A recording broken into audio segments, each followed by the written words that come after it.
what is meant by public interest, and what are the principles and procedure to be followed by the civil servants in public interest. So this question again has two parts. It is a 150-word answer. What is meant by public interest? So in the introduction part of this answer, since it's a 150 words, you don't have to I didn't go for very deep introduction or very good background. Very briefly, I defined what is public interest. Interest where the desire, wants and needs of the government or of the public, of the citizens is followed properly and it's catered to properly. Any action taken in that regard could be public interest. So a very generalistic definition that I could form at that moment. I introduced my answer with that.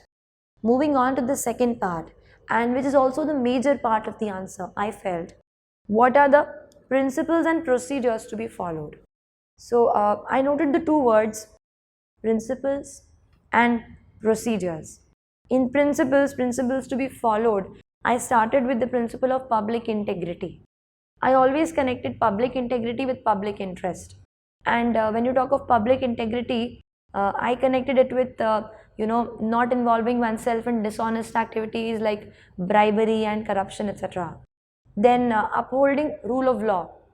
That is something I quoted later. In principle, another 1-2 principles that I quoted there was principle of emotional intelligence also. Because if you're working in public interest, then somewhere down the line emotional intelligence could help you out to greater reach the idea of public interest. And one principle which I really remember at that moment was that the rules should not become ends in themselves.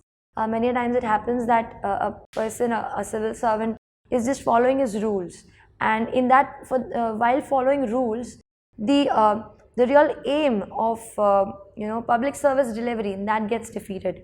That should not happen. So that I wrote that rules should not become ends in themselves. They should only be used for public service, for effective public service delivery. And procedure to be followed. So talking about procedure, I felt whenever you have to implement something in public interest, procedure is nothing but the rules and regulations. So proper rules and regulations need to be followed and rule of law needs to be there. So this is something that I had in mind and I concluded suitably.